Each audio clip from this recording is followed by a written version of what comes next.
areias diamantes, a luz do sol em suas fontes. Quando olho para a lua, pulsa em minhas areias diamantes, a luz do sol em suas fontes. Milhões de violões se acendem em constelações e serenatas. A lua é o veral do planeta, onde os nomes devem as cidades depois se oferece aos poetas, escrito à luz da lua.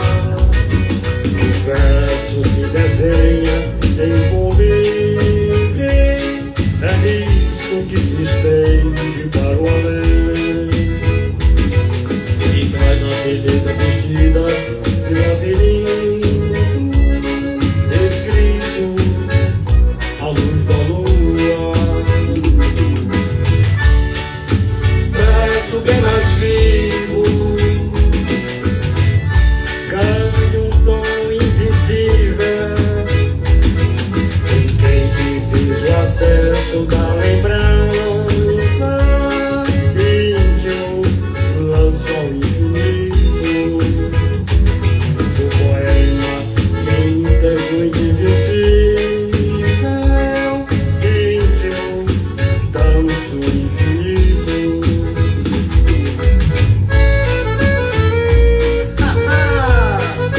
Esse é o poema que machuca os corações do nosso amigo poeta José Inácio. Obrigado, irmão.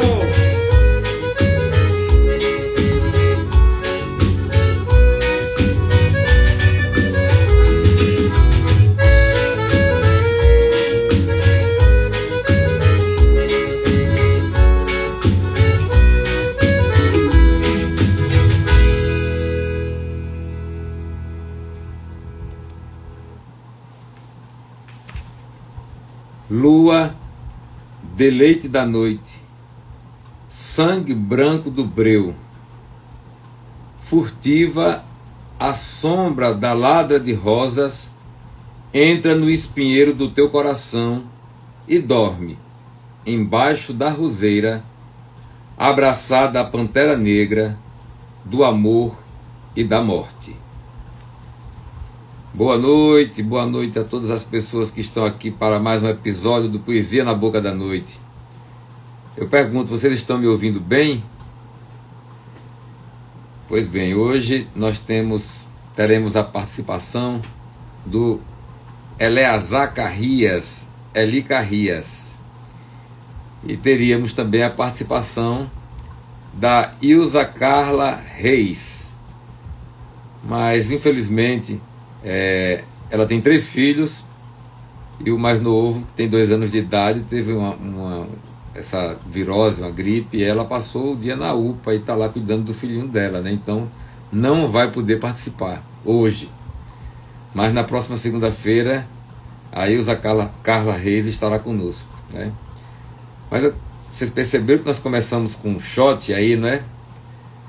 Diamantes é um poema meu, do meu livro 7, musicado por Jonas de Carvalho, um cantor e compositor aqui do Vale do Jiquiriçá, aqui da Bahia, meu parceiro. E em seguida eu li o poema Canção Noturna, do poeta paraense Antônio Moura, esse livro aqui, ó, Caos Cosmo.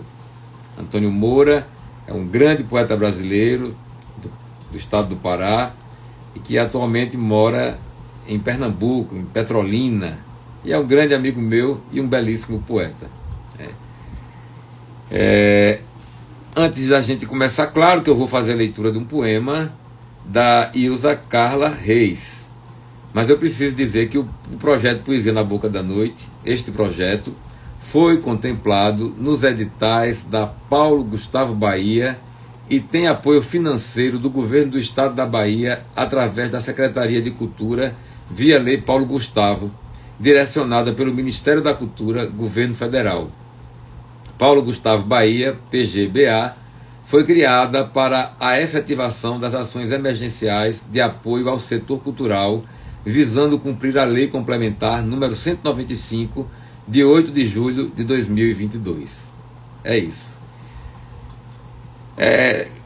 Como já falei, né? A Ilza não vai estar com a gente hoje, mas com uma causa justíssima, uma causa nobre, cuidando da criança dela, de uma das crianças. Nossa, e quando falo em criança, eu tenho passado, como eu creio que todos vocês, por muita dor, né? Por a gente estar vendo o que está acontecendo lá na faixa de Gaza, o que o governo de Israel tem feito com o povo palestino, e parece que, em especial com as crianças, né? Esse genocídio é uma coisa terrível, terrível, terrível, que fica aqui a minha indignação, a minha dor, de ser humano, de pai, é isso, não sei nem o que dizer, né? De tanta dor que a gente sente com isso tudo aí. A gente começa aqui com um shot, um forró, nós aqui no Nordeste, aqui no Brasil, celebrando as festas juninas, né? E saber que em uma parte do mundo está acontecendo o que está acontecendo, né? O que o governo de Israel tem feito com o povo palestino é uma coisa absurda, absurda, que fica aqui a minha indignação.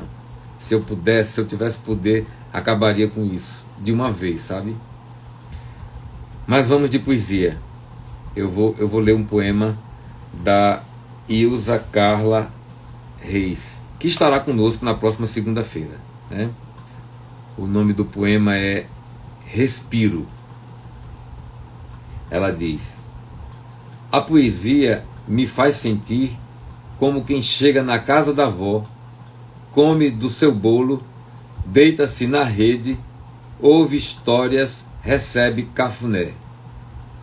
A poesia tem o poder de nos dar a conhecer a nós mesmos, de nos fazer pensar sobre a dor, sobre o amor e o labor que é existir.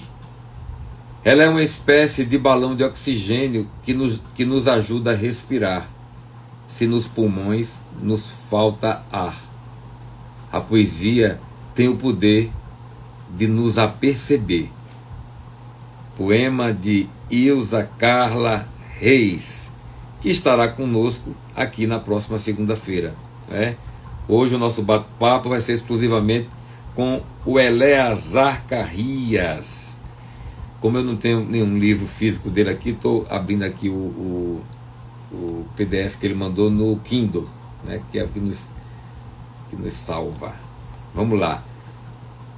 Antes de chamar o Eleazar, eu vou fazer a leitura de um poema do seu livro mais recente, um livro chamado Máquina.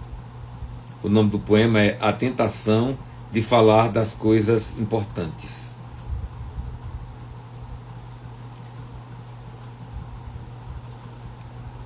Esse assédio intermitente, esse tropel de cavalos alados a perseguir todo o corpo sobre a motocicleta, você consegue senti-lo?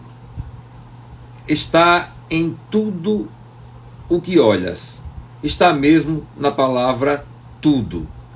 E você segue, quase diáfano, a luz amena atravessando o teu corpo, 80 km por hora.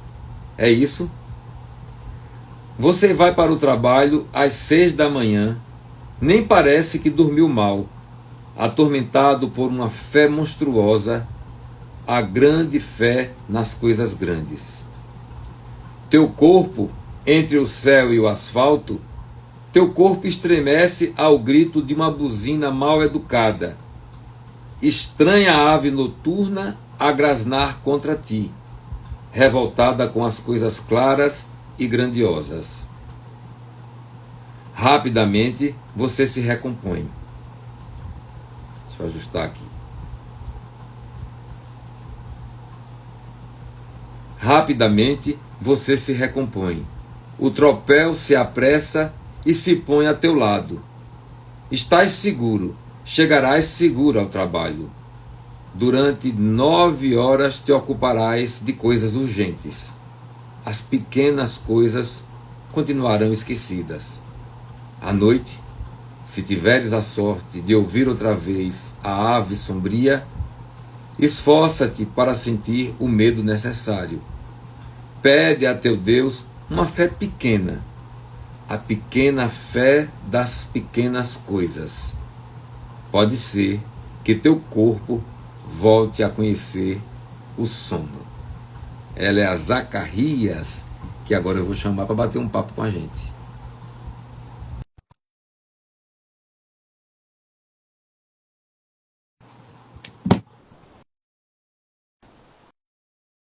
Ele está chegando aí.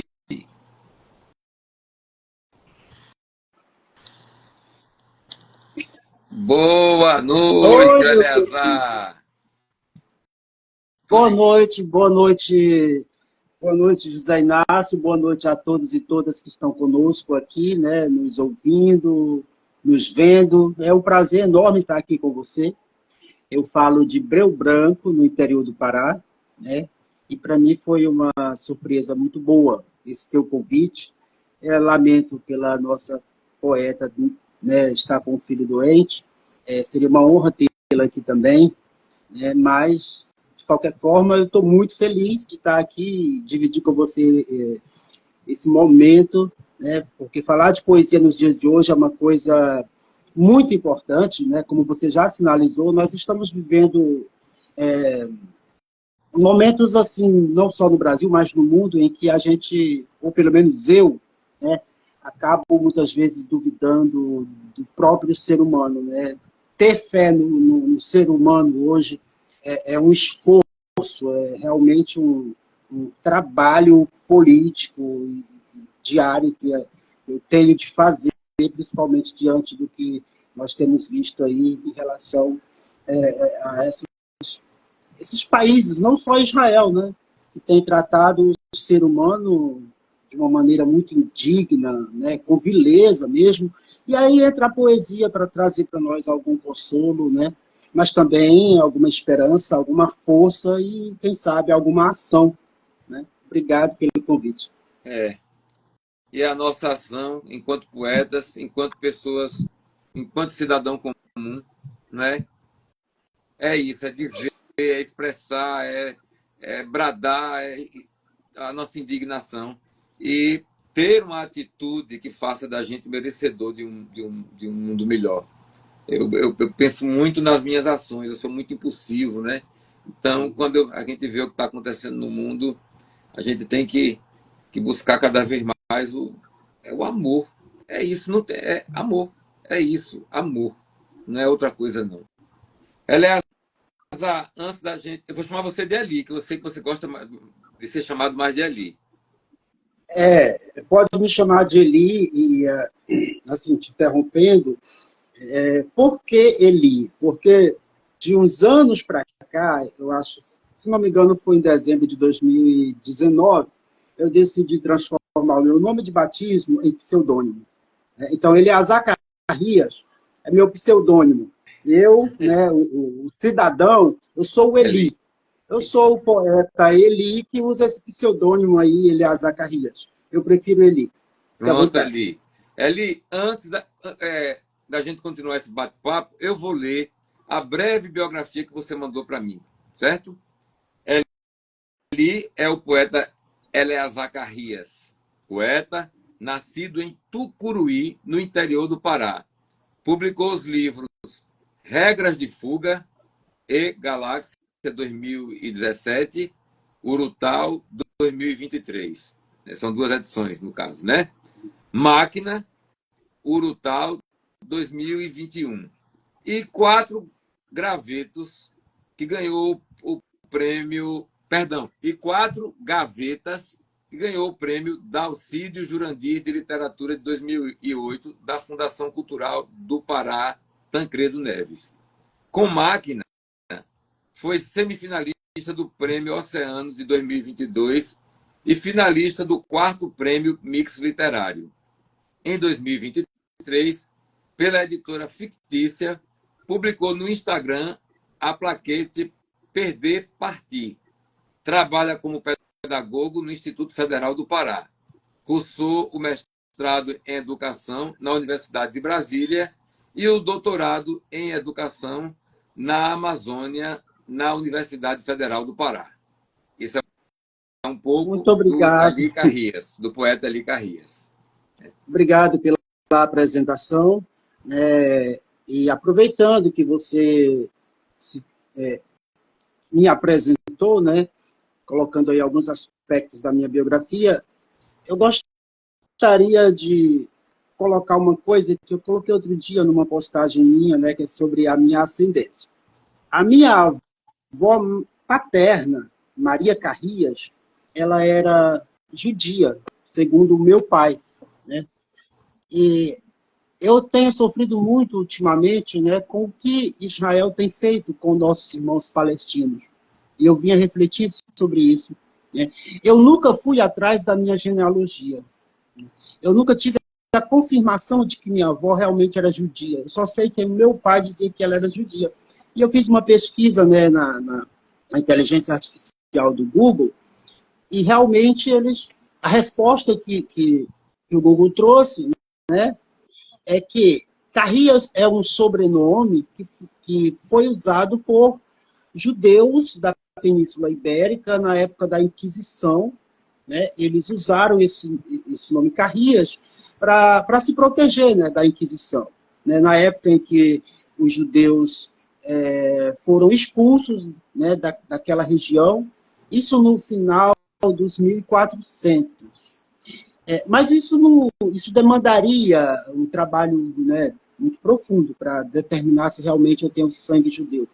Mas é um alívio eu não ter ido atrás da minha genealogia, né, e nem ter condições para fazer o exame de DNA, porque seria muito mais dolorido, a dor e a vergonha perante o que Israel tem feito com o povo palestino seriam muito maiores se eu tivesse certeza de que eu tenho sangue judeu. E eu sou filho aqui mesmo do Pará, quer dizer, eu nasci no Pará, mas os meus pais são nordestinos. Meus pais, meus avós, meus bisavós são todos do Piauí, tanto da parte materna quanto da parte paterna. Eles saíram do Piauí, né, já que nós estamos falando aí, né, de pessoas, né, que muitas vezes têm que migrar, né, essas questões de território, né, como é o caso dos palestinos. Eles saíram do Piauí, passaram pelo Maranhão, viveram um bom tempo lá e depois vieram para o Pará. Então, eu nasci no Pará, mas eu sou nordestino de herança. Aí você pode ter a certeza, né, de que tem sangue nordestino. Sou sangue de nordestino, marcado pelo destino de ser sempre sofredor Gonzagão. Sim, sim. E essa certeza eu tenho com muito orgulho, né? Para mim é um prazer enorme representar também essa diversidade maravilhosa que é o povo brasileiro, né? Filho de nordestinos, nascido e criado no Pará. E eu conheço o Brasil muito pouco, né? A minha poesia ela nasce muito da minha experiência, e a minha experiência ela é muito ligada aqui à minha vivência, né? À minha terra. Mas quando eu falo assim que a minha poesia é ligada à minha terra, eu estou respondendo perguntas que você nem fez já, né? Pois é, mas, enfim, e eu quero lhe fazer uma pergunta inicial que eu faço sempre, que é, somos poetas, estamos aqui por conta da poesia, mas como foi que você percebeu, entendeu o mistério da poesia na sua vida? E quando foi que você se entendeu poeta? Assim, a minha primeira percepção assim, de impacto, né, sobre a poesia foi quando eu li Drummond, né? Quando eu li Drummond pela primeira vez, eu tomei um susto, porque eu vivia aqui numa cidade do interior, totalmente isolado, né, dos grandes centros urbanos. Então, eu posso lhe dizer que assim, o modernismo, né, a poesia modernista, chegou com muito atraso para mim. Então, quando eu li Drummond pela primeira vez, eu me lembro como hoje era um livro que eu comprei pelo Círculo do Livro. Naquela época, todos os meus livros eram comprados pelo sistema de reembolso postal, né, dos Correios. E eu comprei um livro chamado Sentimento do Mundo, que na verdade era um livro que vinha com as 3 primeiras obras do Drummond. E eu li esse livro, né, contendo os 3 primeiros livros do Drummond, e fiquei simplesmente maravilhado, porque eu nunca tinha lido poesia daquele jeito, né?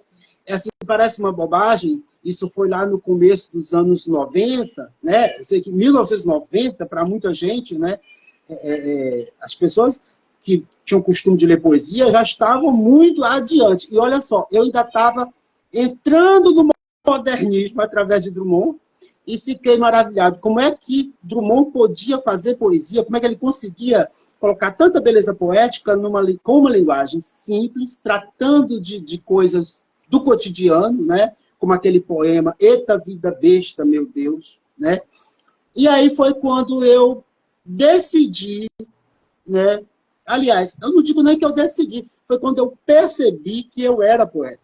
Entendeu?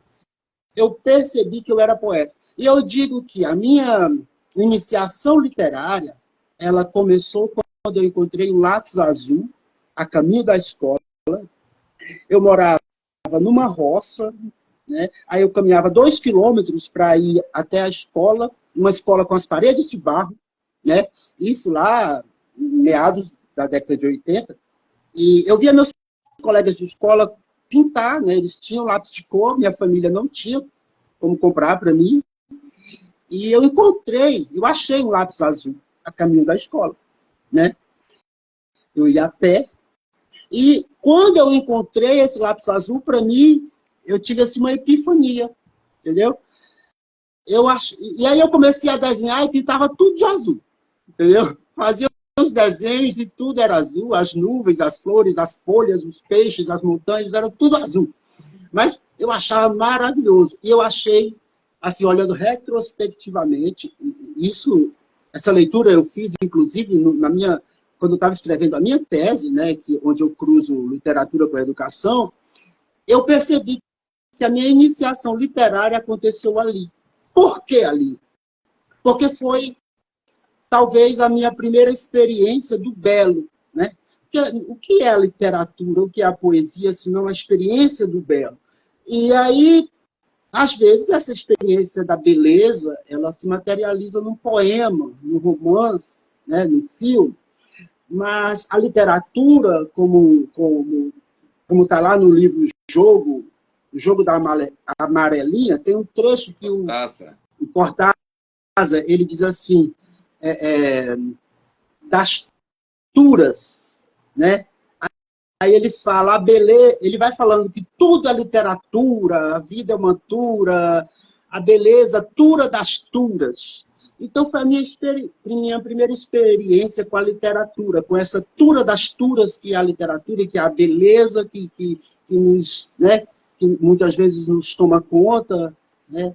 E eu acho que a poesia tem isso, né? A literatura tem esse papel de arrancar a beleza do inesperado, do comum, e até mesmo daquilo que dói, né? Daquilo que machuca, como a gente tem visto muitos poemas sendo escritos ultimamente, né, sobre o genocídio em Gaza. Então, arrancar a beleza do absurdo, arrancar a beleza da dor, é uma função poética, né? É uma função da literatura. Então, respondendo à sua pergunta, formalmente, assim, em termos de texto, quem me iniciou na literatura foi Drummond. Depois vieram o Manuel Bandeira, João Cabral de Melo Neto, depois nosso mais recente, o Manoel de Barros, né, Vinícius. Então, a minha poesia é muito influenciada pelos modernistas, principalmente esses que eu citei, né? A Adélia Prado também me influenciou bastante. Então, quando eu comecei a ler esses poetas, eu descobri, não foi que eu decidisse assim, eu quero ser poeta, eu descobri que eu era poeta. Então, a questão agora era eu escrever. Só que eu não aceitei isso assim de primeira, né? O meu primeiro livro, 4 Gavetas, ele foi publicado em 2009, como resultado de um prêmio aqui no Pará. Eu ganhei o prêmio em 2008, né? O que foi uma surpresa para mim, porque foi o meu primeiro livro. Então, o livro saiu... Esse primeiro livro, 4 Gavetas, tem algum poema azul? Azul? Que leve você àquele momento do lápis azul que Sim, você encontrou e tudo era azul. assim, eu diria que tem, embora o azul não esteja Não expressado. Então eu vou importa, aproveitar eu aqui. quero saber do sentimento do poeta. Se tem no poema Tem, esse azul daquele primeiro momento. tem. Eu vou procurar Eu- rapidinho aqui, chamado Poema Biográfico. Tá? Esse Pronto. livrinho aqui. Estou planejando uma segunda edição desse livro, porque é um livro de aprendiz de poeta, né? Então, eu quero fazer uma revisão drástica em alguns Olha poemas, só, outros eu vou excluir. desculpe lhe atrapalhar, mas a Isabelle Cordeiro, é Isabel, meu Deus, Isabel Cordeiro, acho que é isso. Ela diz: lindo, você é naturalmente inteligente, como você abraçou a arte, ela lhe abraçou. Forte abraço, vou precisar sair. Eu interrompi porque ela deixou essa mensagem para você, achei legal. Muito obrigado, Isabelle. Muitíssimo obrigado. Né? Pronto. Aí, aproveitando, então, com sua permissão, já que você leu um comentário, eu vou ler o comentário da Camille, né? Que Camille ela fala assim: o problema Barros, não é. poeta goiano. Eu ia ler também, mas pode fazer a leitura, faça. Tá, que ela fez esse comentário em cima da minha fala, né? Sobre a minha possível origem judaica, né? O problema não é ser judeu. O povo judeu é maravilhoso, concordo. A questão é o mau uso público do sonho de ter uma pátria, de ter soberania. O sionismo é que é o problema. O sionismo é uma deturpação da doxa. Concordo plenamente com você, Camila. Obrigado pelo comentário. Né? Agora, o meu comentário, assim, quando eu digo que a dor e a vergonha, né, diante do genocídio É seriam porque muito boa parte maiores se eu tivesse sido. da população de Israel está de acordo com isso aí. Tanto é que mantém esse primeiro-ministro no poder, não é? Assim como boa parte da população brasileira elegeu o Sim, Bolsonaro. Então, os judeus, sim, têm uma parcela, não todos, mas uma parte considerável tem uma parcela de culpa, sim, no que está acontecendo. Pelo menos é o meu ponto de vista. eu também acho que se o povo inteiro, né, se manifestasse contra, né, lá mesmo em Israel, se o povo fosse para as ruas, se tomasse as medidas que eles deveriam tomar, né, enfim, será que lá não existe processo de impeachment? Não tem. Esse primeiro-ministro cometeu tantos crimes, né? Inclusive crimes contra a humanidade, crimes de guerra, está cometendo. Não A tem cada nada lá que. instante, não é, é a cada instante ele está A cometendo. cada instante, a cada E instante. com o E a... apoio de uma parte considerável da população. A gente não pode fechar os Exatamente, olhos para isso. é Né? verdade. E aquele Mas, enfim, poema biográfico, vou ler o poema, Vou ler o poema biográfico. Eu acho que tem bastante azul nesse poema, tem muito dessa minha experiência aqui do lápis azul. Poema biográfico. Quando cheguei nesta cidade, eu vim do mato. Eu era um bicho. Havia carrapatos na minha voz, mas o meu corpo era puro. Apesar do aspecto exótico, ninguém se interessou pelo novo animal. Talvez fosse o cheiro de terra vermelha e esterco de galinha a causa dessa não integração social. Quando cheguei nesta cidade, eu era do mato. Eu vim feliz. Meu pai colocou-me na escola, minha mãe levava-me à igreja, a curiosidade pôs-me na rua. O tempo matutou, nasceram-me pelos onde eu não queria, conheci Jó e as lamentações. Hoje sou um bicho civilizado, mas o cheiro de esterco não saiu. ei, eu também sou bicho do mato, viu? Somos.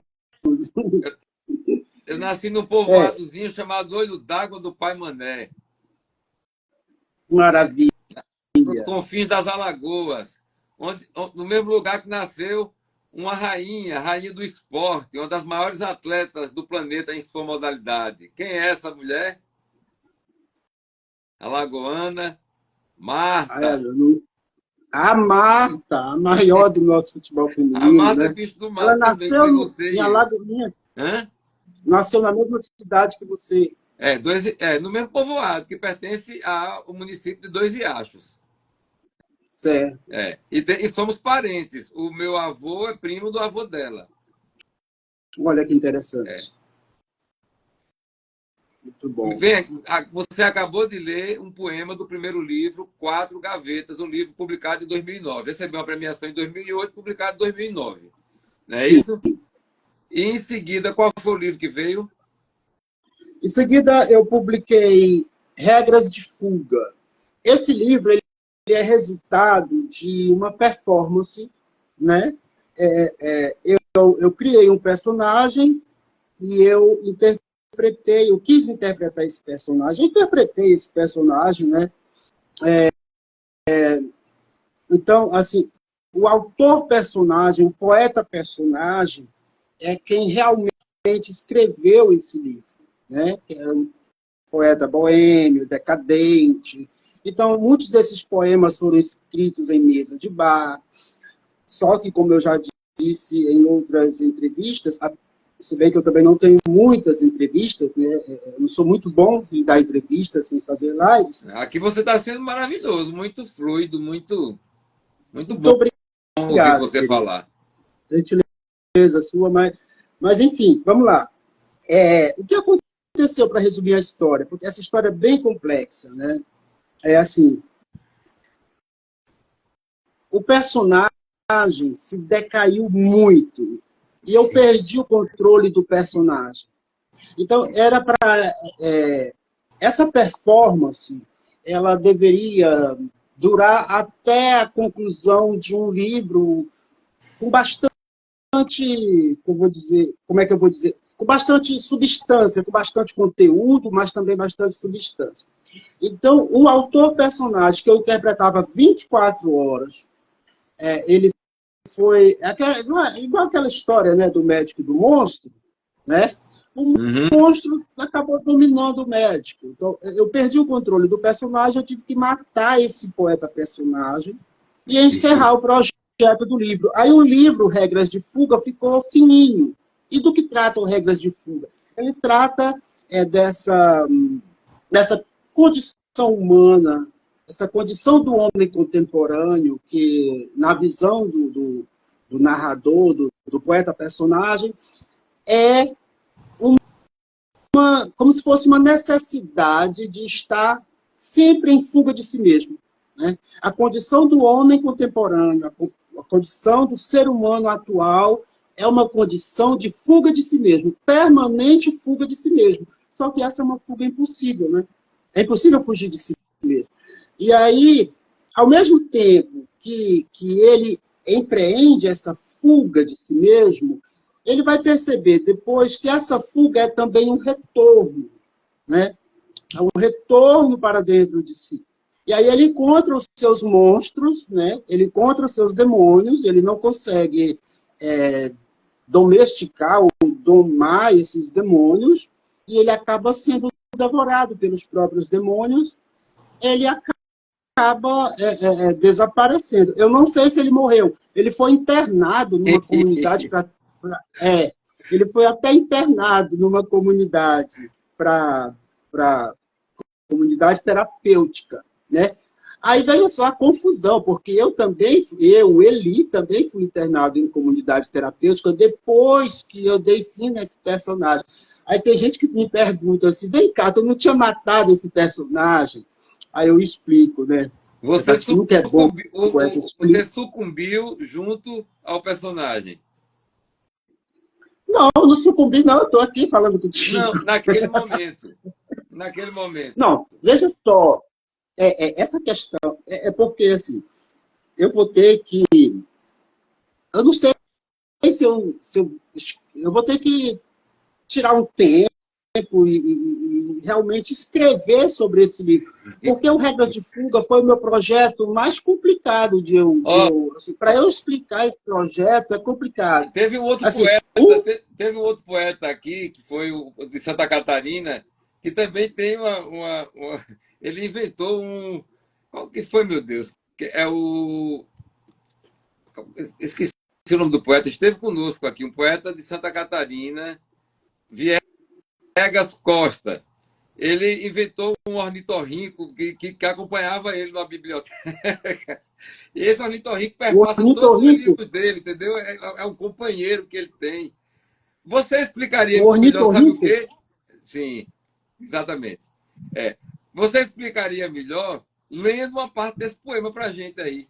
Eu acho que quem diz melhor talvez seja um poema, não? Tu não te moves de ti, disse Hilda Rios, te escreveu aqui a Camille Poeta, a Camille Barros, que está acompanhando a gente sempre. E esteve conosco aqui no Poesia na Boca da Noite. Quer ler um trecho eu do poema para a adoro a gente? Hilda. Sim, eu posso ler, vou ler, mas infelizmente eu não vou ler do Regras de Fuga, porque eu estou neste momento na casa de minha mãe, e minha mãe e minha avó. Eu não estou com todos os meus livros aqui, eu tenho alguns livros aqui, né? Eu estou passando esse mês aqui com elas, e aí eu só trouxe o quatro, só estão aqui o quatro gavetas, só tem cópia aqui do quatro gavetas e do máquina, Pronto, né? então leia mais um A, leia mais um poema do Quatro Gavetas, aí depois a gente passa por máquina. tá bom. Tá? Eu também trouxe alguns poetas aqui, outros poetas, que se tiver Não, oportunidade, a a gente lê oportunidade outros vai ter para poetas. você ler um poema de um poeta. No mais, nós aqui vamos nos deter na sua poesia. Viu? Obrigado, Você vai obrigado. escolher um poeta da sua Tá, predileção e dizer um poeta ou uma poeta e dizer um poema e falar o porquê. Daqui a pouco, vamos nos tá, centrar na poesia do Eli tá, Carrias. obrigado. Agora, assim, da minha predileção, escolher Não, só um, não, nossa, mas mas agora vamos não. deixar para daqui É a só pouco. um. Eu tenho vários também. Eu tenho vários. Eu tenho pelo menos uns 100. Mas um é um. Tá, tá bom. Olha, eu peço desculpa aos nossos espectadores, aos nossos leitores, ouvintes, né? Porque de repente tem alguém que não está vendo, mas está ouvindo, né? Mas, assim, principalmente aos que estão vendo, eu quero pedir desculpas por eu estar aqui, tá? Assim, com o celular na mão, mas é porque, Ué, como eu disse, estou na qual é casa o da minha problema, mãe. rapaz? Aqui é o espaço da poesia. As pessoas todas Amém. têm que ter uma compreensão. Se não tiver, estão no lugar errado. Entendeu? Aqui é para quem gosta de poesia e tem compreensão. Então, vamos de poesia. Ora, Eu estou para procurar aqui um ângulo para melhorar essa iluminação. eu estou lhe vendo bem. Ótimo. Obrigado. Prelúdio e conclusão de um livro futuro. Foi então que, não sendo outono, as folhas voltaram a cair. E percebeu que todas aquelas idas e voltas a partir da Casa Amarela, toda a sua busca pelo perfeito lugar, não fora mais que a primitiva, nem poderia deixar de ser, a primitiva, primeira, primária vontade que já no nascimento, embora aí sem mácula se desenha, rugia a alegria de ser sozinho, livre, sem lar, e apegar-se a quem, por amor ou por pena, tenha a coragem de dar-se em pele, de deixar-se pelo outro amar. Você pedindo desculpa e eu agradecendo por a sua poesia. Você, de fato, Muito é obrigado. poeta. Entendeu? Que bom que você está na casa da sua mãe, da sua avó. Olha a ancestralidade aí. Esse povo nordestino está aí com você. Meu povo. Meu povo. Obrigado.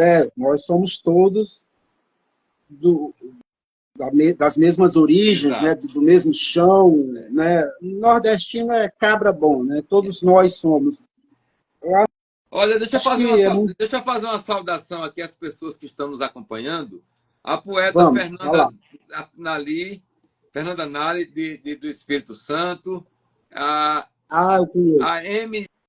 Essa aqui está uma sigla. MJ Alme, a Freeline Art, a Camille Barros, o Alexandre Guilherme, o Antônio da Silva Gomes, Marco Laferci, deve ser isso, Luísa Alves, Artefato, quem mais? Poema no Ar, Ivoneide Loira, ó, que nome bonito. A Isabelle, que teve que sair, né? A Grace, é a Grace Cordeiro, que é uma poeta do estado do Amazonas. A Adele, quem mais? O João Poemas, a Paula Torreão, doutora Paula Torreão, filha da poeta Antônia Torreão Herrera, minha professora, minha querida professora e grande poeta Antônia Torreão Herrera, que esteve conosco também aqui. Lugar Secreto, Tatiana Tantana, Wesley Fagundes, a Linovski, enfim, Lima Trindade, o poeta Lima Trindade, meu querido amigo, Leonício, poeta não, é um escritor, contista, romancista, e meu querido amigo Lima Trindade. Enfim, um monte de gente com a gente aqui, viu, Eli? Sejam todos e todas muito Obrigado. bem-vindas. Obrigado a todos e todas. Pois é. Eu não sou muito bom aqui com live, mas não estou vendo todo mundo, mas a Fernanda Nali é minha amiga de Instagram, né? Tu não te moves de ti, disse Hilda Hilst, a Camila colocou. Olha, no meu doutorado eu pesquisei Hilda Hilst. A gente está amado por todos nós. Por ela. Entrou agora foi o poeta Marcelo José Santos, de Pernambuco, lá do Recife, que participou aqui semana passada. Bem-vindo, querido. Todos e falando de Hilda Hilst, eu fui logo pegar a Bíblia. Olha aí a nossa Bíblia. Deixa quieto, que hoje, esse momento é da poesia do Eli Carrias. Eli, cadê o poema? Mais um. Eu posso alternar entre o Máquina e o Quatro Gavetas? Fique à vontade. Você vai ler mais 2 poemas e daqui a pouco eu vou fazer uma pergunta a você.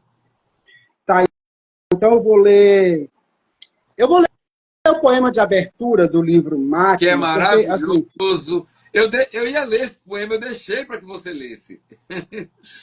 Obrigado.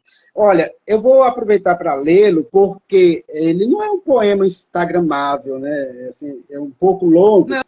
Então, não se preocupe com isso, não, cara. Por favor, leia o poema na íntegra. Eu já disse para você que é o espaço da poesia. Vamos lá, ler o poema. Obrigado, Zé Inácio.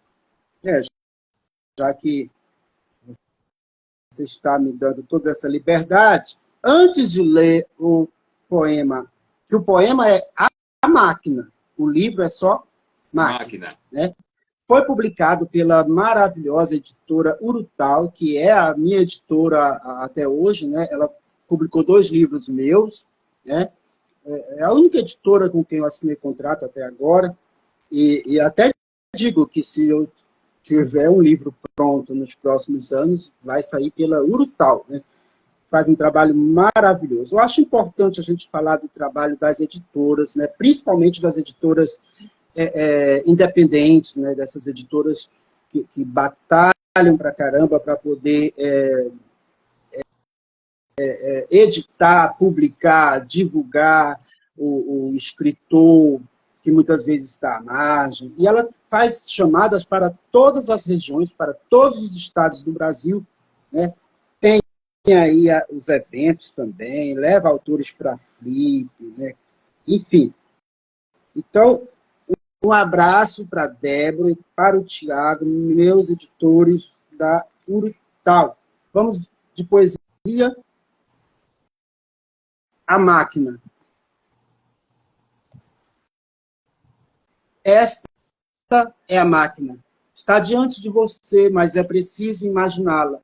Sem fechar os olhos, imaginá-la, tendo o cuidado de não acrescentar nada que já não lhe fosse exterior. Agora aproxime-se.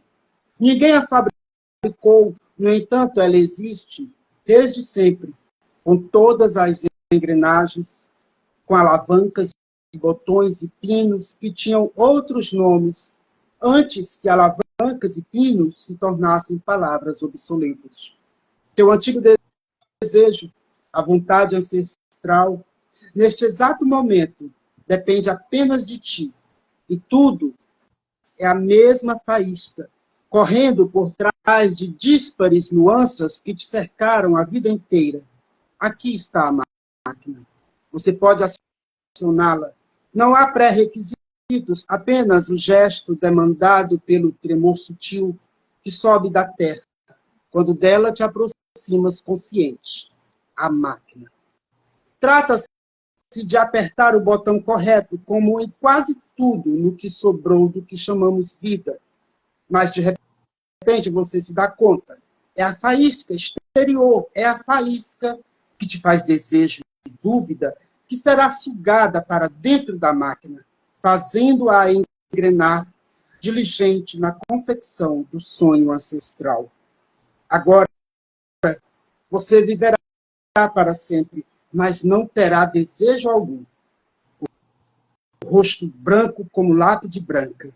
Você dá 2 passos para trás e desiste, sem fazer as contas. A Máquina, poema do livro Máquina, de Eli Carrias. Eli, eu te pergunto, a Máquina, de Eli Carrias, em algum momento dialoga com a máquina do mundo desse poeta que foi uma primeira inspiração para você, Drummond? Sim, com certeza, né?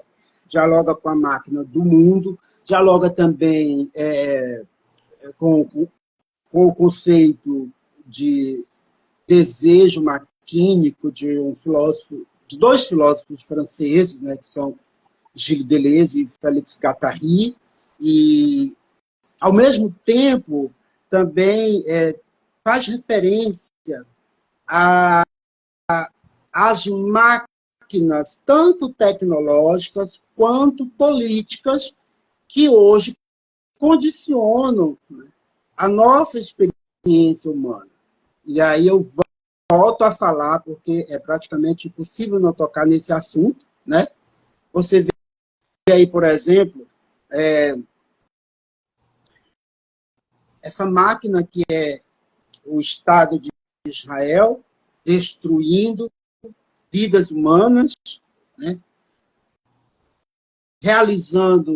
Promovendo e realizando uma verdadeira desumanização, né?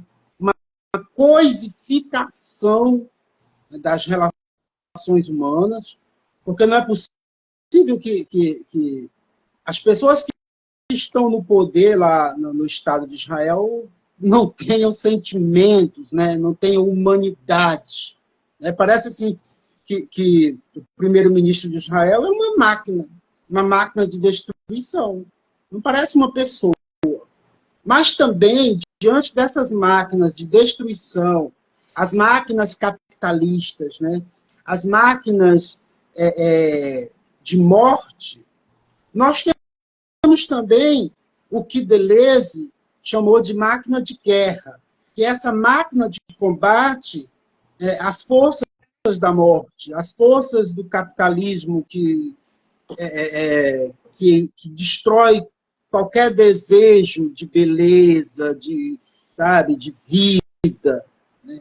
É aquela velha... Parece assim que a gente nunca saiu daquele velho conceito lá de Freud, né? Da eterna guerra entre Eros e Thanatos. Né? E parece que Thanatos está vencendo. Mas a gente precisa alimentar de poesia, de beleza, de esperança, de coragem, né, as nossas máquinas. Porque senão isso aqui vai virar o quê? Né? Senão a vida desaparece. E só há vida enquanto há desejo de vida. Então, diante dessas máquinas de morte, eu vejo a poesia como uma máquina de guerra que pode produzir vida combatendo as máquinas de morte. Né? Então, assim, esse nome máquina, por isso que eu não quis botar a máquina. Tem o poema A Máquina, mas o livro é Máquina. Porque pode se referir a qualquer uma dessas máquinas. Né? Tanto as máquinas de destruição, as máquinas de exploração da natureza, do ser humano, né? Da exploração das classes trabalhadoras, como também pode se referir às máquinas desejantes que todos nós carregamos, que são colocadas por Deleuze, Guattari, essas máquinas desejantes que nos constituem. Qual é o meu desejo? Qual desejo me move? Então, eu preciso fazer essa pergunta e procurar, talvez, escavar esse meu inconsciente, ou talvez não escavar, deixar me colocar em situações em que ele possa se mover, né? Em que ele possa ser essa corrente que vai me levar. Parece que eu estou falando algo abstrato, mas não. Esse momento agora aqui, né? Esse momento aqui, José, nós estamos dando vazão, né, para esses desejos de vida, né? A sua live é um momento de produção de subjetividades desejantes de vida, né? É potência de vida, né? E é por isso que nós precisamos valorizar a poesia, a literatura, né? Porque é uma arma que produz, ou que alimenta, ou que fortalece novas subjetividades desejantes. Mas aí, no caso, uma subjetividade que vai fortalecer, valorizar e ampliar a vida. Certo. Eli, eu vou pedir agora que você... Aquela coisa difícil, né? Ter o poder de escolher é um sofrimento, mas você vai ter que escolher um poema de um poeta ou de uma poeta, dizer para a gente, falar o porquê da importância desse ou dessa artista da palavra em sua vida, em sua produção artística. Tomei até um suco de acerola aqui para... Estou tomando um chazinho, Agora me aqui, ajude. chá de camomila. Com Frida Kahlo, é claro. Beleza.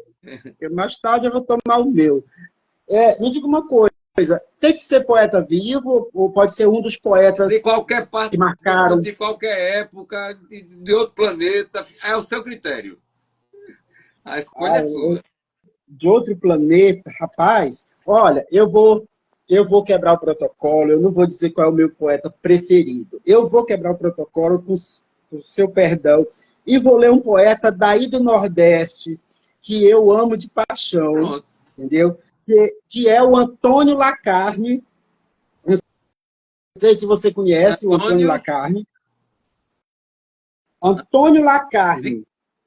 De que estado? Ele é de Fortaleza. Ah, é cearense. Não conheço esse poeta, não conheço. Vou ter olha, tem esse outro livro dele aqui. Qual esse aqui é o Salão... O livro que você mostrou? Salão Chinês, publicado pela Patuá. Do Eduardo Lacerda. Isso.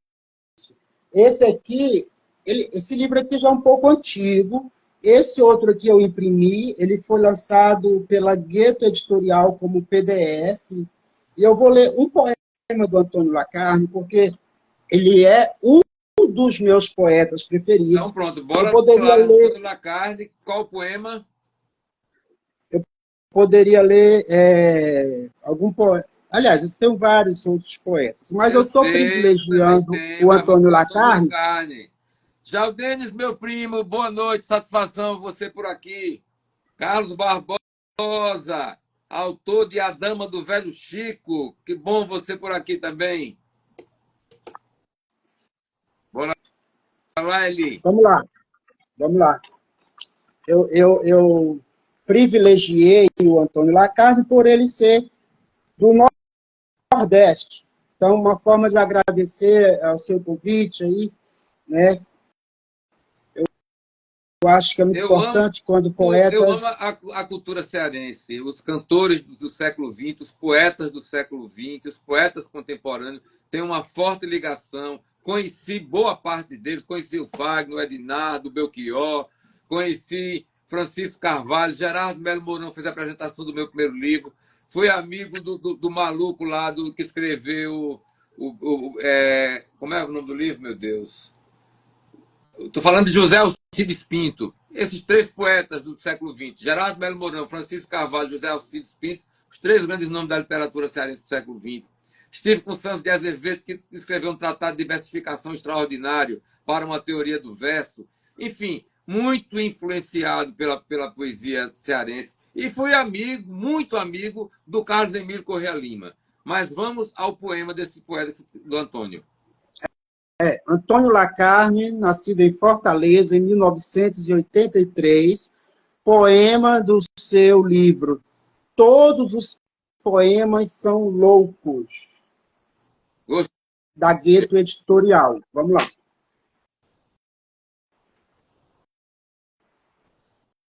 Recordação sem qualquer título.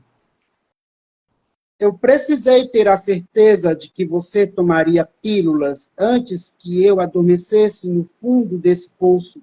Cigarros, extremos desencontrados em setembros, de estampas carimbadas aqui com fogo a banhar as lápides do meu incenso, mamãe que procura nos copos o apagar das luzes, e eu na vivência a recordação de frases e animais.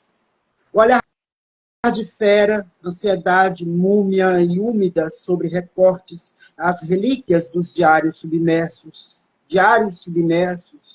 um beijo entorpecido no decorrer supremo da cidade, parábolas submersas, os diários submersos, eu, tal e qual aquele que porventura abre uma porta e percebe, nos degraus da noite, a presença inimiga, tão submersa como o olhar dos cães. Antônio Lacarne. Antônio Lacarne, poeta escolhido por Eli Carrias, aqui, um poeta cearense, poeta contemporâneo. Poeta contemporâneo de Fortaleza.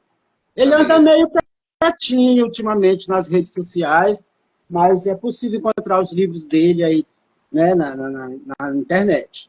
E vale a pena. Eli, agora vamos para um momento assim de poesia. Quer dizer, tudo aqui está sendo poesia. Na verdade, de poemas. Poemas sem explicação. Você vai ler, por gentileza, 3 poemas seus, apenas diz o título e lê sem explicação, para a gente poder sentir a força do verso, né? Do seu verso. O verso saindo da boca do Criador, entendeu? Essa oralidade, né? Daquilo que você remoeu, que você sofreu ou gozou para escrever.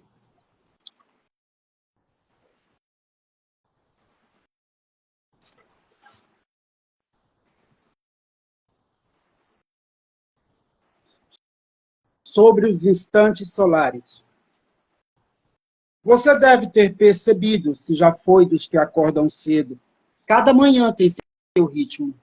O que quero dizer com isso é que gosto muito das séries.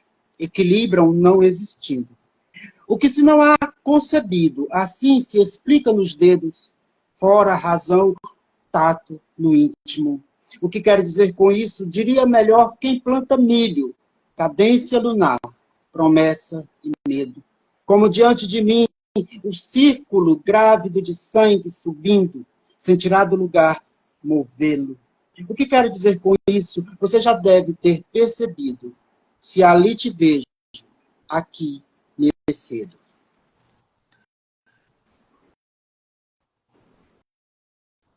A coisa. Há uma coisa suspensa na massa escura, ora atravessa o céu, ora atravessa a rua. Não há no meio. Contaminava um segundo as conversas no bar, assoma à sua janela agora ar fresco e fecundo. Não o respire. Some e reaparece em calendários, telefonemas, diz que ouviu sua prece e já bate à sua porta. Não a atenda. Sim, senhor. Santidade. Meus erros trago-os comigo. Com eles me cubro de fina e pegajosa escama, entupo orelhas, visto meus pés, faço uma auréola para o prepúcio. Então saio na rua como quem acabou de tomar banho depois de rezar muito. Por onde passo, vejo fármacos e advogados. Percebem o mal disfarce e me oferecem ajuda. Sabem que estou nu. No entanto, estou completamente coberto. A cidade ferve de gente correta. Faz 36 graus. Mal posso respirar. Não fosse meu manto de erros, estaria coberto de medo. E meu pai, coberto de vergonha. Que beleza de poema. Poemas de Eleazar Obrigado. Carrias, o Eli Carrias, nascido Poema em Tucuruí, no Pará. Você mora em Tucuruí? nascido em Tucuruí, no dia 20 de julho de 1977, no dia da chuva. Vai, Eu vai, moro em vai Tucuruí. aniversariar daqui a pouco, né? Ó, Olha, eu nasci. eu Eu moro moro. em Tucuruí. Deixa eu, rapidinho. Eu moro em Breu Branco, que é colado em Tucuruí. Ah, A região onde eu nasci, naquela época, aqui tudo era município de Tucuruí. Breu Branco era Tucuruí. Aí tem outros municípios aqui, tudo era Tucuruí. Onde Breu, eu nasci, Breu, hoje é o município de Novo Repartimento. Mas ah, na minha certidão, eu sou nascido no município de Tucuruí. Aí eu trabalho em Tucuruí, né, eu sou pedagogo do Instituto Federal do Pará, campus de Tucuruí, e moro em Breu Branco, que é a 15 minutos, 20 minutos no Breu máximo do Branco meu local de é um trabalho. nome extraordinário. Breu É Branco. poético, né? Já é um poema. Eu É, penso até em publicar um livro com esse eu, título, Breu Branco, porque eu eu, acho eu, lindo, eu sabe? tenho uma roça que o nome da roça é Pedra Só, só de sozinho. Eu fiz Pedra Só é um poema é seu, um, é né? um Também. livro meu e é um poema longo, meu, um poema dividido em 27 partes, poema que leva 20 minutos para que eu possa dizê-lo, né? Eu vou E comprar eu acho esse. Breu Branco aí, ó, Eu- tá aí a dica, viu? Breu Branco, viu? Olha, e o seu livro Máquina foi sempre finalista do Oceanos, não é isso? Em 2022. sim, foi uma boa surpresa. É, Agora, assim, eu não vou dizer que eu não esperava, né? Porque assim, eu acho engraçado. Como é que eu me inscrevo no concurso? Aí quando eu sou nome, se eu sou citado lá entre os semifinalistas, ou digamos até que se eu ganhar, como é que eu vou dizer, eu não esperava? Ué, eu esperava, tanto que eu me inscrevi, né? certo. Eu esperava, sim, Não criava expectativas, né? De eu ficar, não criava vai. expectativa, mas a minha esperança era essa, né? Exatamente. É. Mas assim, gente, mesmo assim, mesmo havendo, né, a esperança ou o desejo de ser reconhecido, claro que é sempre uma grata surpresa, né? Assim, eu esperava, mas ao mesmo tempo eu fico surpreso, porque foram Muita, muitos poetas, né? o Oceanos, muita Todos os gente. países de língua portuguesa concorrendo. Eu moro na cidade de Jiquié, que é a terra do grande poeta Wally Salomão, né? E também um Uhum. poeta daqui chamado José Manuel, ele também foi semifinalista do Oceanos, com um livro de poemas, um poeta que participou aqui do projeto Poesia na Boca da Noite, com a, com a Fernanda Isso é Nali. Com a muito. Fernanda Nali. Ele e a Fernanda Foi. Nali participaram do projeto aqui. E ele foi semifinalista também do Oceanos. Ou seja, os Maravilha. Eu vou poetas que procurar estão essa live. nesses lugares, né, considerados periferia, né? Nós Uhum. aqui somos considerados periferia. Você também é Sim, periferia, né? É, é o que eu chamo de Brasil profundo, e eu gosto dessa expressão que o Eliakim Rufino abomina a expressão Brasil profundo, e eu adoro, assim como a Ariane Suassuna também adorava. Nós do Brasil profundo estamos produzindo algo novo e diferenciado, entendeu? Tá aí a prova disso. E o seu livro Máquina, que é o que eu li, é um belíssimo livro. Trouxe coisas para obrigado. mim que eu, sabe, fiquei muito contente de ter me surpreendido com o que você apresenta e a maneira como você apresenta. E eu o parabenizo por isso. Muito obrigado mesmo. Eu me sinto lisonjeado, né? Porque eu sei da importância tanto da sua poesia quanto do seu trabalho, né? Já tem muitos anos, né, que eu lhe acompanho e vejo realmente assim, não só o seu empenho em divulgar os poetas, a poesia brasileira, a poesia desse Brasil profundo, né? Ou a poesia desses poetas que para muitos são marginalizados, em certo sentido, né? Eu sou um poeta da margem, né? Em certo No sentido, sentido sim, eu que não estou à está margem. nos grandes centros, apenas nesse sentido. Sim, nesse sentido, de que eu estou produzindo à margem dos privilégios, né, do mercado editorial. Exatamente. Né? Então, assim, vindo de um poeta que tem tanto a qualidade, né, do fazer literário na sua poesia, quanto também esse trabalho relevante que você faz pela nossa literatura, eu me sinto muito lisonjeado.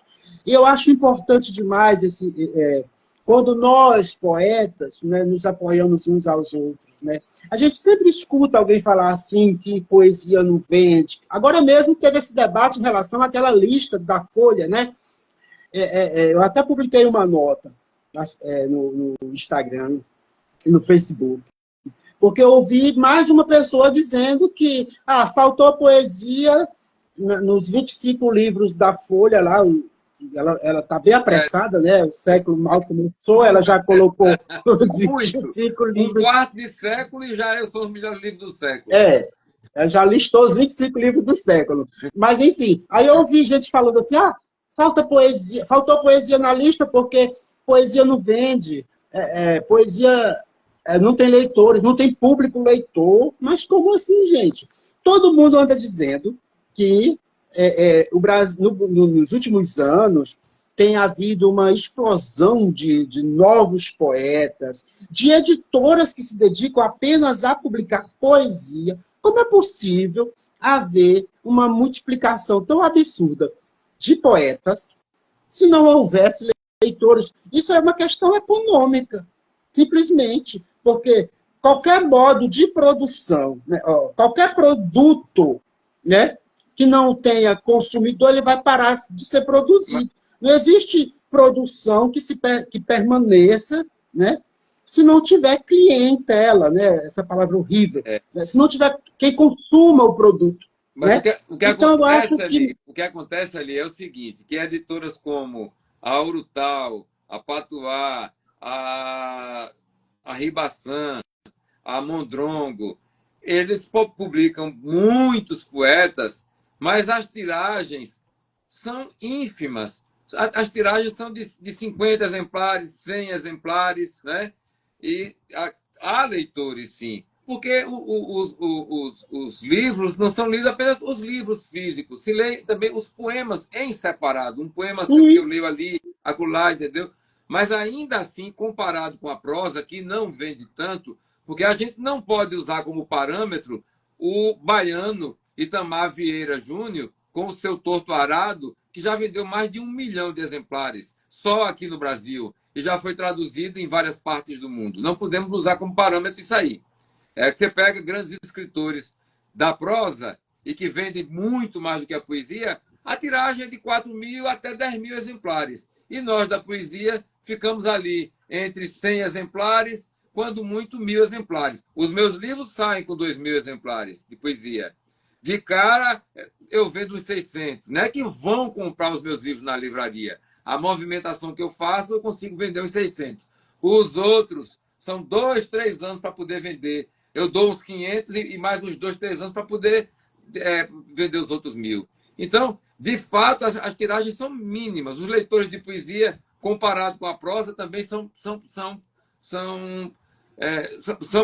menos, né? Tem menos gente lendo poesia, em quantidade.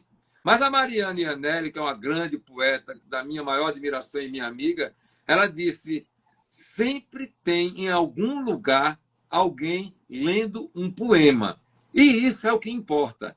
Quem faz poesia pensando em vender milhares de livros e ter grande reconhecimento, escolheu a arte errada. Esse reconhecimento pode até vir posteriormente, mas nós somos todos uns Joões Batistas pregando para as dobras do próprio umbigo, como dizia o poeta Alberto da Cunha Melo no seu célebre poema Dever de Casa. É um ponto de vista. É um ponto de vista.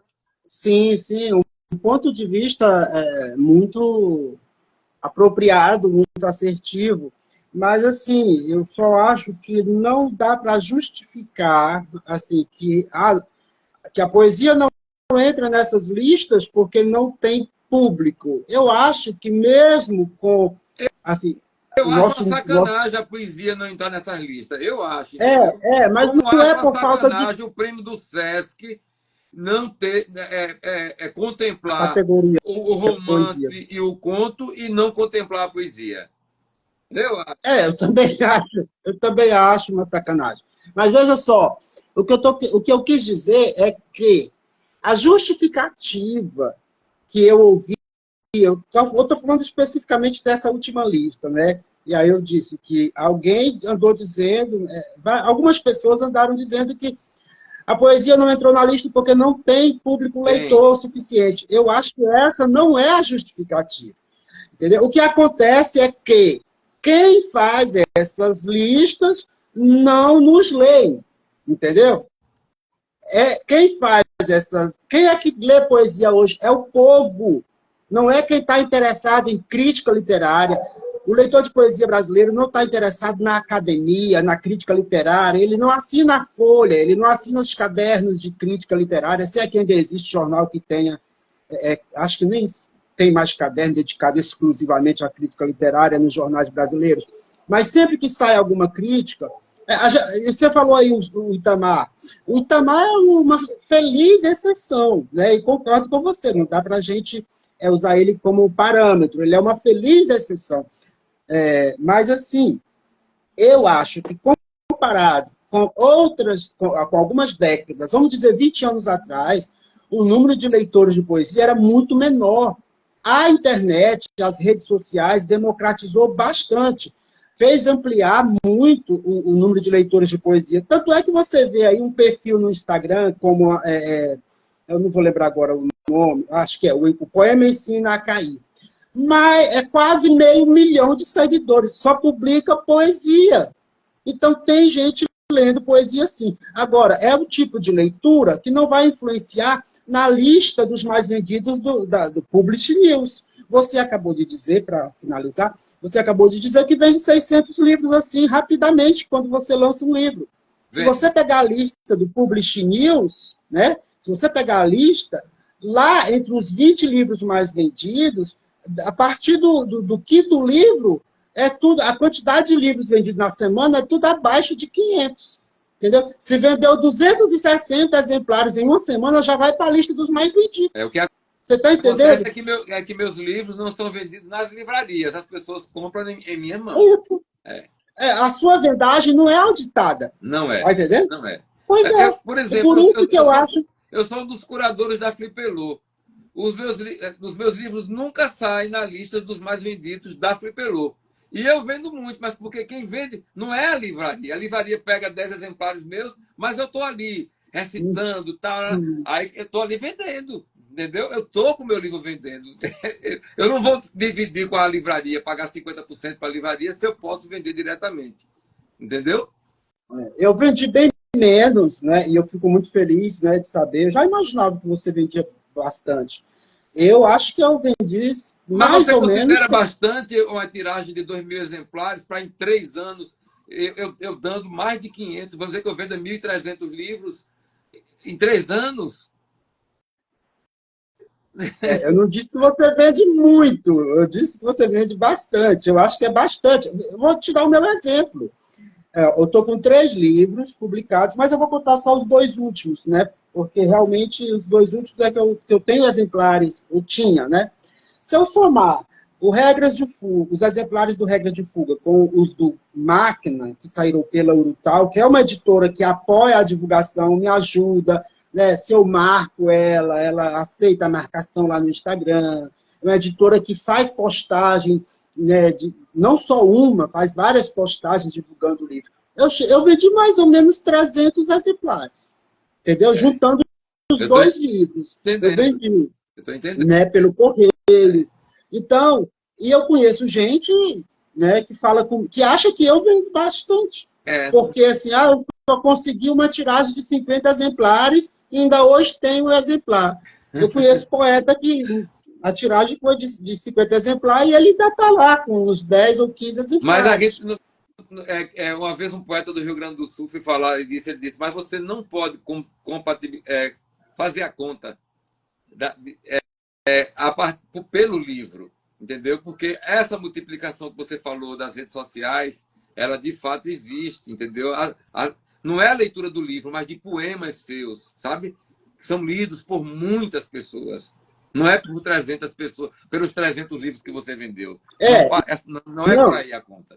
Né? e também o livro em PDF, ele acaba vazando, Exato. né? Eu Por escrevi no seu exemplo, PDF. Eu li o seu livro eu, em PDF. eu mandei para você, né? Porque não tinha como você fazer a live comigo, né? Exatamente. Assim, não ia dar tempo eu te mandar pelo correio. Mas enfim, eu mesmo nunca disponibilizei o PDF nesse site de download, e depois eu mesmo acabo encontrando o meu livro. Alguém colocou lá, entendeu? Às vezes alguém que comprou lá na campanha de financiamento tinha também o livro em PDF, você pagava menos para receber só o PDF do livro. Mas depois não, depois da campanha, né, fica só o livro físico. E aí, esses downloads são contados? Né? Não Não são são. contados. Não são. Né? O livro vaza, o livro fica disponível para download, aí muitos, né, muitos não, vários, muitos que têm interesse, né, não vão ter a paciência de comprar o livro, já baixam o PDF. Outros só vão baixar, outros vão baixar e vão ler, né? Mas, de qualquer maneira, são leitores, São né? leitores. Ganhei um leitor, Exato. né? E isso também não conta, isso não entra, né? Já aquele autor que tem um contrato com a grande editora, que lança tanto o livro físico, quanto o livro digital, que o livro digital está lá à venda na Amazon, cada vez que alguém compra esse livro digital na Amazon, ele entra, né, ele é impulsionado lá na lista dos mais vendidos, dos e-books mais vendidos. Já o meu máquina, se alguém baixa lá no site pirata, não vai contabilizar. Né? Mas você tem um leitor a mais. Eli, deixa eu te falar, nós estamos chegando aos Obrigado. momentos finais desse nosso encontro no Poesia na Boca da Noite. Eu vou pedir a você que leia mais um poema seu e faça as considerações finais para a gente fechar a live. Eita, deixa eu pegar rapidinho aqui. Enquanto você vai pegando, eu vou mencionando o nome das pessoas que entraram aqui. O Michel Lima, a Regina, Socorro Magalhães, o Márcio Gomes, a Patrícia Antônia, o Jefferson Gobira, André Galvão, da cidade de Amargosa, meu amigo, poeta. Já falamos do Carlos Barbosa, grande romancista, contista e poeta aqui da Bahia, da cidade de Botirama, que mora em Salvador, meu amigo. Leda Maria Teles Tavares de Lima. Que nome? Isso aqui é um nome. Leda Maria Teles Tavares de Lima. Obrigado por sua presença. Aí tem essa MJ Lima, o Jaldenes Bezerra, que é meu primo, entrou aqui. Satisfação, Jaldenes. O Thier Gomes, deve ser assim que se pronuncia. O Eduardo Poeta, a Fernanda Nalli nós já falamos, a Camille Barros também, que é lá do Goiás, a Fernanda Nalli do Espírito Santo, o Eu Júnior Oficial, Marcelo José Santos, lá do Recife, enfim, todos e todas muito bem-vindos e muito grato pela presença, para a gente ouvir essa poesia preciosa do Eli Carrias, lá do Paraná, terra de Antônio Moura e do Max Martins. Pará. Do Pará. Do Pará, cara, desculpa, eu falei Paraná, foi? Foi, Doido. mas tá bom. Ficando doido, é assim mesmo. É do Pará, Um beijo. mas acertei os poetas, Max Martins e Antônio Moura. Max Martins, Antônio Moura, Daniel da Rocha Leite, Gomes, Paulo tá no Vieira, o Paulo Vieira, Marcos Samuel Costa, Ágio de Carvalho, tem muitos poetas maravilhosos aqui. Gente, eu quero também agradecer a presença de todos, tá? Um beijo especial para a Fernanda Nalli. Em nome da Fernanda Nalli, eu quero agradecer a todos e todas, tá? Um beijo muito, muito carinhoso, um abraço especial para vocês que estão aqui, né, nos prestigiando, dedicando seu tempo a esse poeta paraense que teve a honra de ser convidado pelo José Inácio. Meu querido, eu vou encerrar Obrigado. Eu vou encerrar com um poema, que é o poema preferido dos meus poemas, é o poema preferido de uma escritora paraense chamada Josete Lassans. Os Dias com Ele, é do meu primeiro livro. 25 anos vivi com meu pai. 9.203 dias vi o sol interiorano desenhar um arco sobre seu crânio, queimando-lhe os cabelos. Queimou tanto que se criaram filetes de cinza branca. E em todo esse tempo nunca deixei escapar sequer uma tímida palavra de amor. 25 anos é quase um tempo perdido. Nunca o beijei, mas ainda sinto seu amor carnal me puxando pelo braço para me dar uma surra. 25 anos me salvando. Que poema bonito, cara. Obrigado. Que poema bonito, que poema. Parabéns por sua poesia. Muito grato por sua participação aqui, luminosa. Você aí da Amazônia, esse lugar mágico. Obrigado. Tantos lugares que a gente chama desse lugar. E continuemos irmanados na palavra poética. E quero esclarecer para as pessoas que entraram depois que a Ilza Carla Reis não pôde participar porque está cuidando de um dos seus filhos, o caçulinha de 2 anos, que teve uma virose. Passou o dia numa UPA, mas graças a Deus ela ligou um pouco antes da live começar, dizendo que estava para casa. Estava arrasada pela voz dela, a gente, né? Mãe é mãe, né? Enfim, e que ela estará conosco na próxima segunda-feira com um poeta que eu ainda vou escolher do estado do Mato Grosso. E aí a gente vai encerrar essa temporada do Poesia na Boca da Noite, passando por todos os estados do Brasil e 27 territórios de identidade do estado da Bahia. Maravilha. A minha gratidão e o meu agradecimento a todas as pessoas que estiveram conosco aqui, né? Vou pedir licença a você para fechar a live. Olha, fechando, eu vou lá salvar e colocar você como colaborador, tá certo? Obrigado. Gratidão a todos, uma excelente noite e até a próxima segunda-feira. Licença. Palestina aqui. Livre! Palestina livre, sempre. Palestina livre. Licença.